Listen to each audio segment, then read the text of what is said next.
Bienvenidos a esta clase número 12 del curso de Sociedad y Economía en la Globalización. Y para esta clase tenemos el tema de la globalización. La globalización, como bien sabemos, es todo un fenómeno económico a nivel mundial y por lo tanto es importante conocerlo dentro de lo que es la economía y este sistema en el cual nos encontramos, el cual es el sistema neoliberal. La globalización se denomina así al proceso político, económico, social y ecológico que se da a nivel planetario. Genera esto a la vez una interacción económica entre lugares. Por lo tanto, el desarrollo de las comunicaciones y el transporte ha traído consigo que se acorten las distancias y que los territorios ya no estén aislados. Sabemos hoy en día de que las fronteras, por ejemplo en Europa, se han abierto y por lo tanto el hecho de tener una moneda en común que es el euro facilita el intercambio comercial. También a nivel educativo se está hablando de homologar los títulos en países de Europa y por lo tanto el que haya estudiado una carrera en un país, por ejemplo en España o en Francia o en Italia, va a valer lo mismo como si hubieran estudiado en otros países. Están viendo la posibilidad de que eso también funcione para Inglaterra y para Alemania.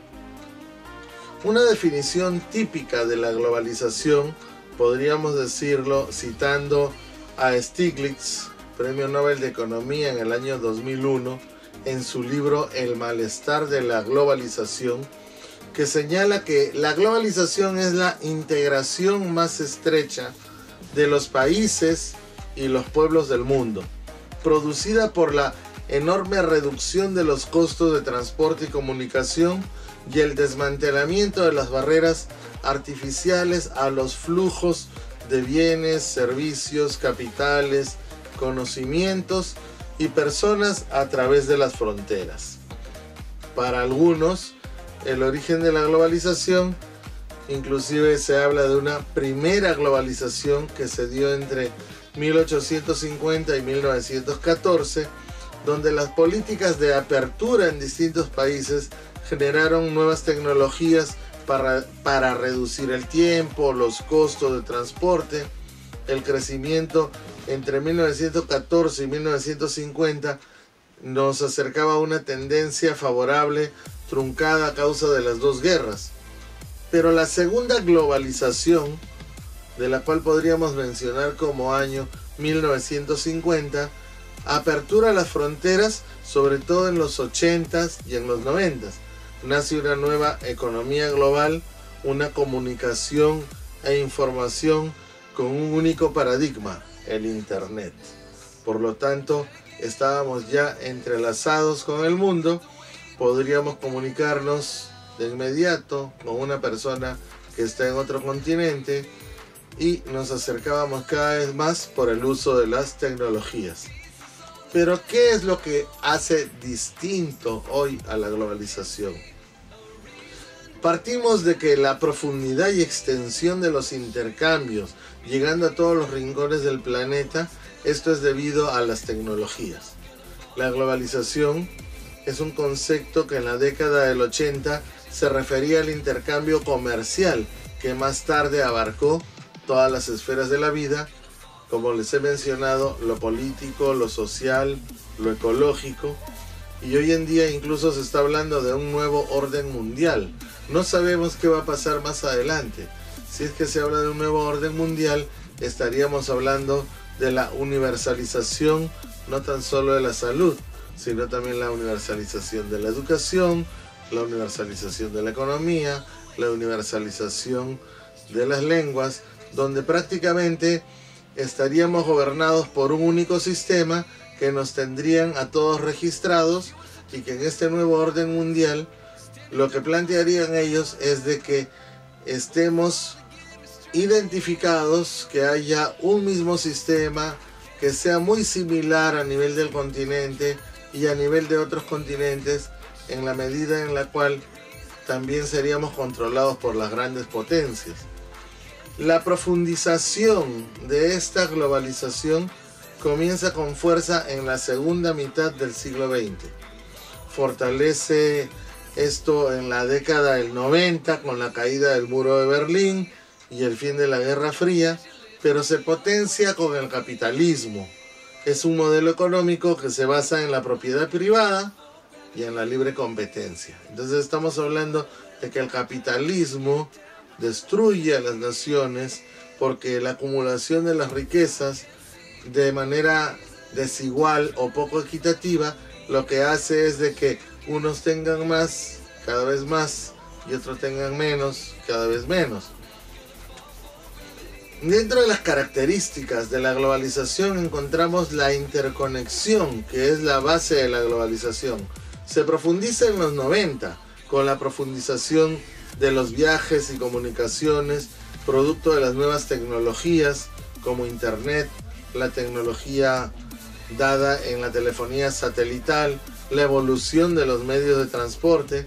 De pronto la interconexión virtual empieza a reinar en el mundo y es ahí donde aparece un concepto de McLuhan llamado la aldea global. El planeta, nuestro planeta Tierra, se convierte en una aldea global. La interconexión física, por otro lado, es un contacto a nivel mundial a través de los medios de transporte terrestre, aéreo y naval. Hoy en día es más factible poder viajar en un crucero, hoy en día es más factible poder viajar en avión, hoy en día es más factible desplazarse, por ejemplo, por todo Sudamérica en bus y no es tan costoso como lo era antes, en el siglo pasado. Hablamos del aumento de los desplazamientos, hablamos de la disminución en los tiempos y costos de traslados. Lo que antes me demoraba, por ejemplo, llegar a Tumbes más de 24 horas, hoy lo puedo hacer en 19 horas. Lo mismo si quiero ir hasta Tacna, lo hago cada vez en menos tiempo. ¿Por qué? Porque el transporte se ha vuelto tan competitivo que entonces ellos están hablando de lo que es calidad, puntualidad, seguridad y todos esos elementos que conforman la libre competencia. Asimismo también el aumento de los desplazamientos, personas que vienen de otros lugares a vivir, por ejemplo, a la capital. La disminución en estos costos de traslados hace que fácilmente las personas vayan de un país a otro, ya sea como visitantes, ya sean como migrantes, ¿no? Y el intercambio comercial que se da en un plano físico. La interconexión virtual, a la vez, es el contacto producido gracias a los medios de transmisión como la fibra óptica, la conexión satelital, el cable, que hoy en día, como ahora sabemos, con tanta velocidad que existen y lo que se pretende implementar, las antenas de 5G, va a hacer todo un cambio a nivel de las comunicaciones, de la interconexión virtual. La fibra óptica sabemos que es súper rápida. La conexión satelital nos puede comunicar de un lugar a otro en tiempo real y por lo tanto estamos hablando de que la economía también se ha visto posibilitada en mejorar, pero esto sin embargo todavía es costoso a estos tiempos. Los nuevos escenarios comerciales entonces estarían dados por empresas transnacionales. Ya no hablamos de empresas nacionales porque con la globalización es fácil traer cosas de la China, vender a Estados Unidos, producir para otros países o ser intermediarios o tercerizar. Hablamos de ventajas comparativas en otros territorios con menores costos de producción.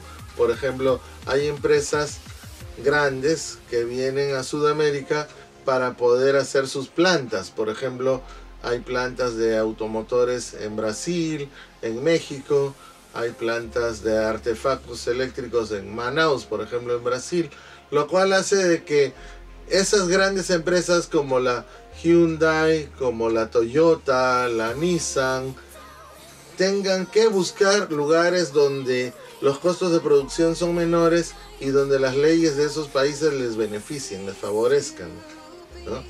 Aparecen en estos nuevos escenarios instituciones internacionales que permiten acuerdos entre países, como el Fondo Monetario Internacional, el Banco Mundial, que es lo que hace simplemente favorecer a los que tienen grandes recursos, eximirlos de impuestos, o bajo el tema de la responsabilidad social, lo que hace es de que estas grandes empresas se exoneren de algunos impuestos en los países, dando dádivas, ¿no? Como lo que está pasando en la minería, ¿no?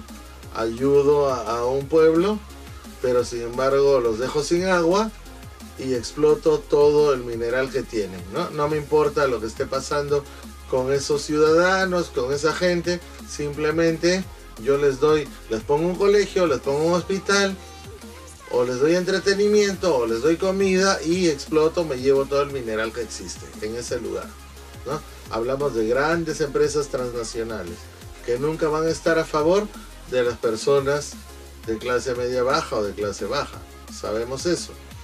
Para competir se deben establecer acuerdos entre países o regiones, mejorando las condiciones de intercambio. Esto quiere decir entonces de que el Perú y otros países cercanos no va a poder competir con los monstruos que existen en el mundo.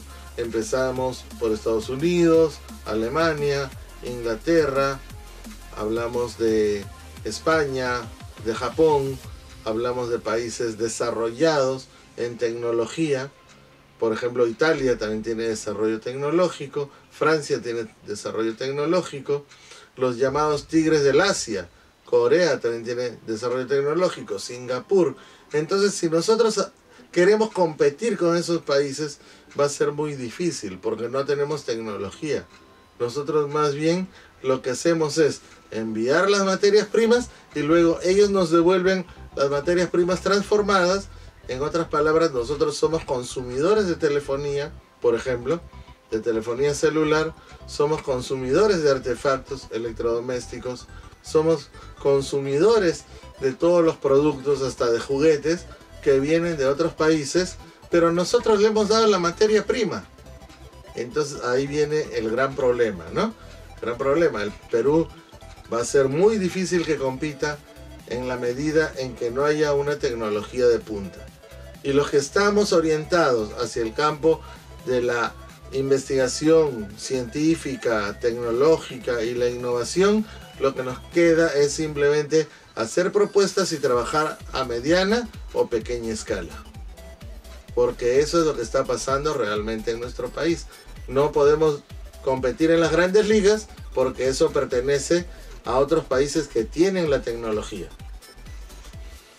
La economía globalizada, entonces, el mercado mundial, va a verse entonces condicionado por una serie de factores de la globalización económica. Ya hemos hablado de una revolución en las comunicaciones, de una aldea global. Hablamos que el transporte de mercancías y la transmisión de datos hoy en día se hace mucho más fácil porque yo puedo comprar por Amazon, puedo comprar por AliExpress, puedo mandar a traer productos de otros países. La internacionalización de los centros productivos y financieros, como les menciono, la existencia de empresas multinacionales que actúan en varios países de forma simultánea, la exportación a cualquier parte del mundo gracias a la facilidad del traslado de mercancías, la aparición de los paraísos fiscales que facilitan las inversiones en pequeños estados que lo que hacen muchas veces es guardar dinero que no se sabe cuál es la procedencia, y la intercomunicación del mercado financiero a través de las bolsas de los diferentes países.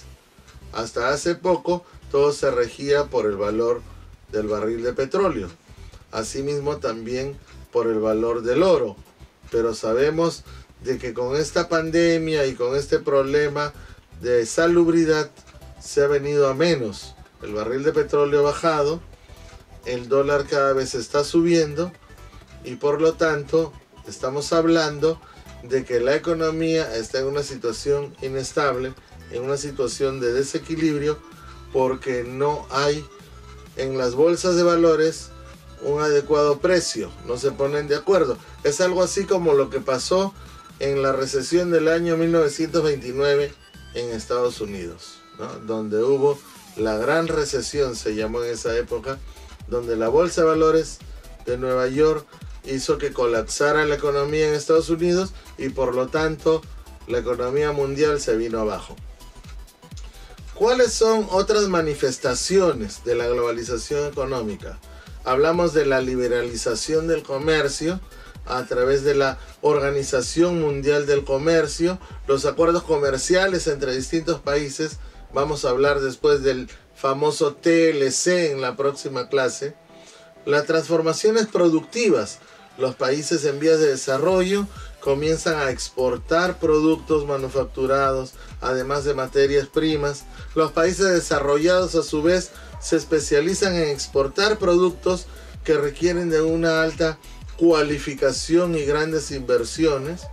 El incremento del mercado financiero, crecimiento del mercado de capitales para respaldar las transacciones comerciales y las inversiones, movimientos de capitales sin respaldo material, sin que haya compra-venta de bienes o servicios, hay movimientos de capitales, aparición del mercado continuo gracias a la mejora de los sistemas de comunicación y todo esto con la aprobación de los países, levantando la bandera de el libre comercio, del neoliberalismo económico, de la ley de la oferta y de la demanda.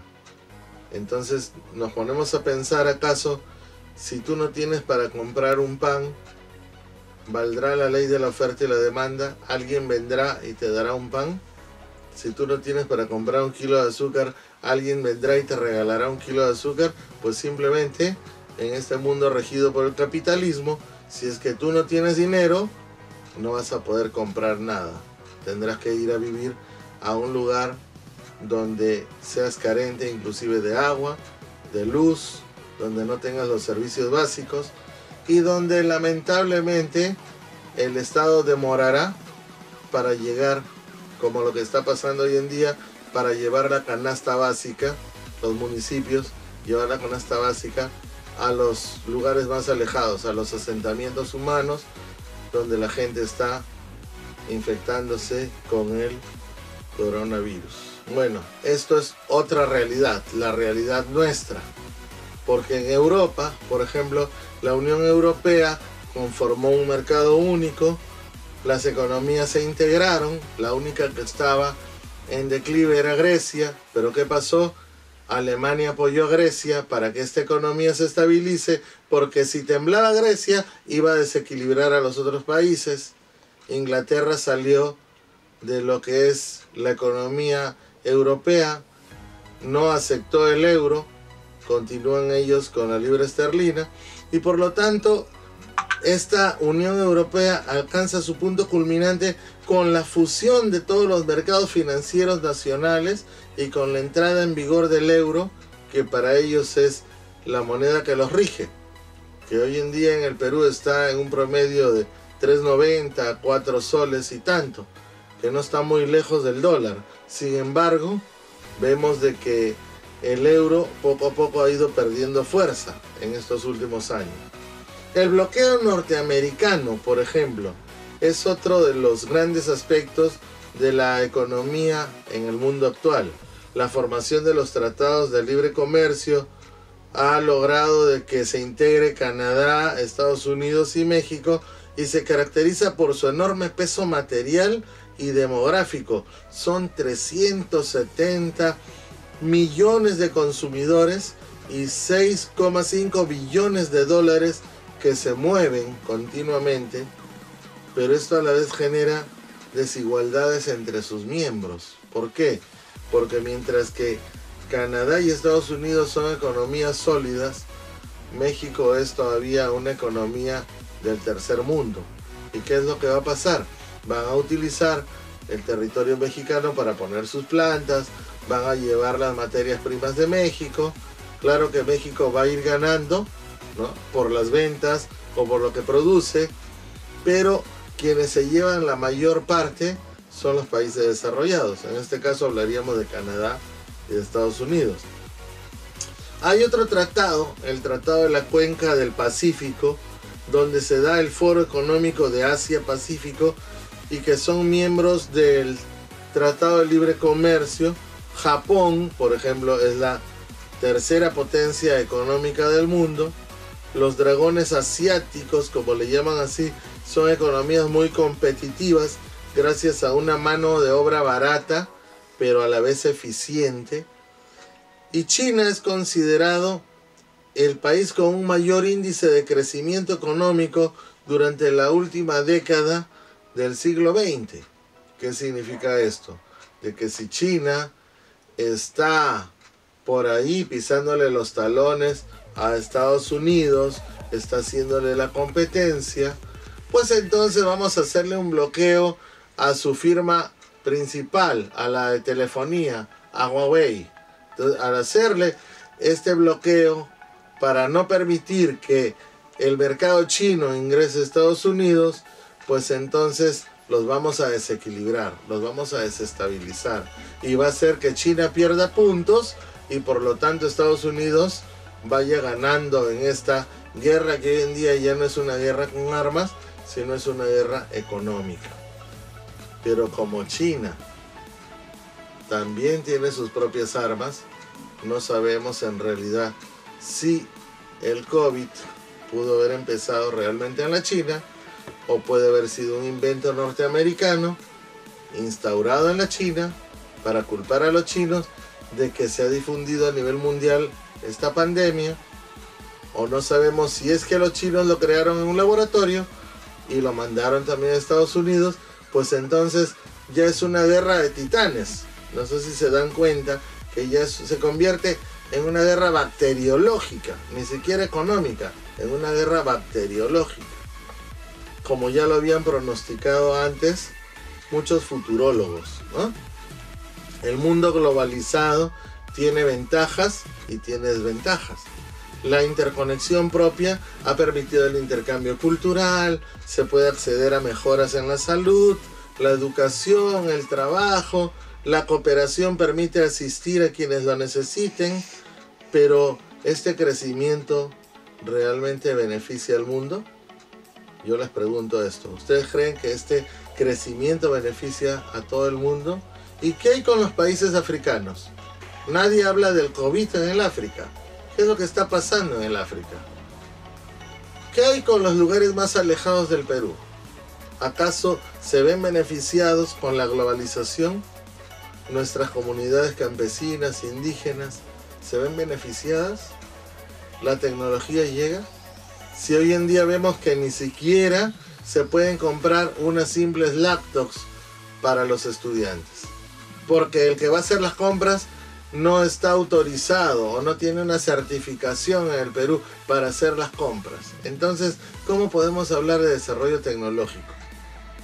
Nuestros institutos superiores tecnológicos, hablemos de los públicos, como el que ustedes estudian, tendrá los equipamientos, la infraestructura, la tecnología, las herramientas necesarias para poder hacer buenos talleres, para poder hacer buenas prácticas. Estos chicos tendrán una bolsa de trabajo donde saliendo o estando por salir del instituto pasen a un campo empresarial, o alguien se preocupa por generar en ellos el espíritu emprendedor, el hecho de que ellos desarrollen una idea de negocio, un plan de negocio y que lo lleven a cabo, o estamos formando siempre más de lo mismo, simples obreros, simples operarios, simples técnicos, personas obedientes al sistema. He ahí lo que ustedes deben de reflexionar y tomar un cambio de actitudes, porque estamos en este curso. El curso se llama Sociedad y Economía en la Globalización. Y como es este curso, para reflexionar, ustedes tienen la palabra. Yo no les voy a decir lo que deben hacer o lo que no deben de hacer. Simplemente es una reflexión acerca de este mundo globalizado en el cual vivimos, donde hasta la religión se quiere globalizar. Hasta la religión. ¿Y cómo se llama esa religión? La New Age, la nueva era. un mismo pensamiento, el ecumenismo, el querer juntar a todas las religiones. De pronto el Papa se abraza con el Islam, se abraza con los ortodoxos. El Papa visita a los rusos, por ejemplo, ortodoxos rusos, o a los griegos, a los líderes de otros países. Entonces prácticamente estamos tratando de integrar con el ecumenismo en una sola línea de pensamiento, que podría ser cristiano musulmán, musulmano católico, no sé cómo le llamarían, ¿no? Bueno, hay defensores de la globalización que hablan que la globalización lleva a la paz global, conduce a la prosperidad universal, mientras que los detractores, como quien les habla, estamos convencidos que empobrece cada vez más a los pobres y que enriquece cada vez a los ricos y que devasta el medio ambiente, porque a las grandes potencias no le importa contaminar cada vez más. A continuación vamos a ver entonces un video relacionado con el tema de la globalización, y espero que ustedes, después de verlo, puedan hacer una reflexión si realmente lo que estamos viviendo es algo beneficioso para la sociedad y a la vez qué es lo que está pasando en el mundo en la actualidad. Hagamos una reflexión en relación a todo esto, a lo que yo les he hablado en esta clase. La globalización avanzó tan rápidamente por los avances de la tecnología que hizo que todo el mundo se integrara. Sigue mirando.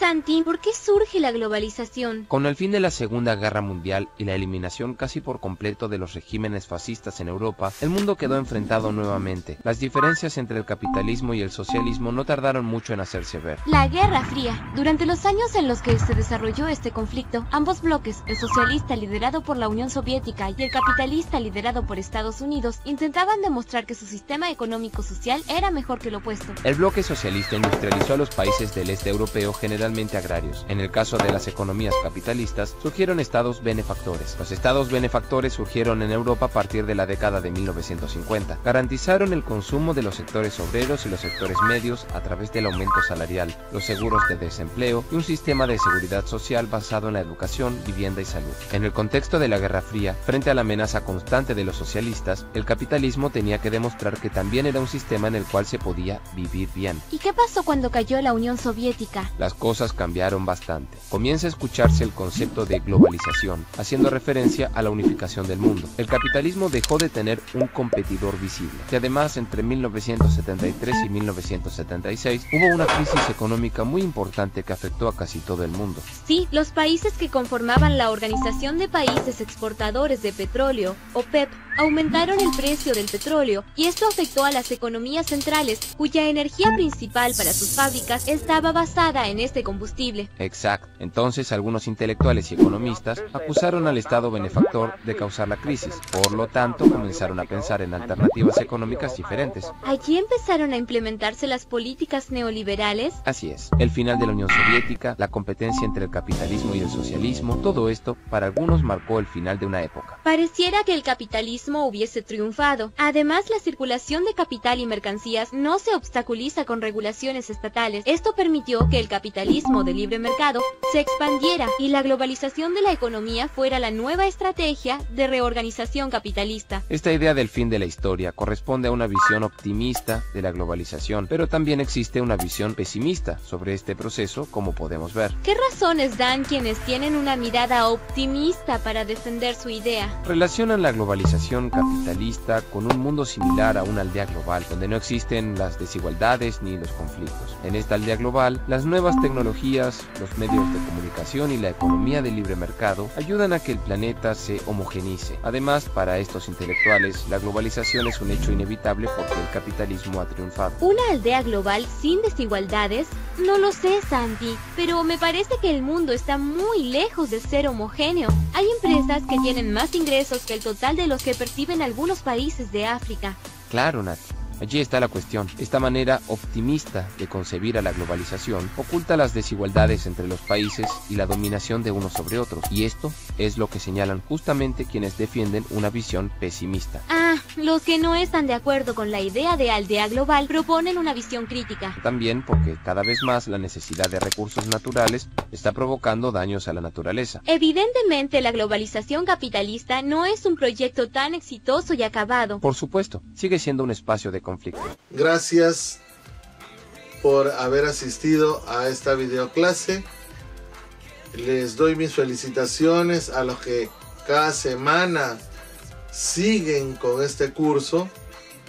Ya falta poco para terminar, sin embargo, creo que esto les ha dado luces para que ustedes puedan analizar y conocer más acerca de los grandes temas que corresponde como parte de los cursos transversales que enseñamos en esta institución.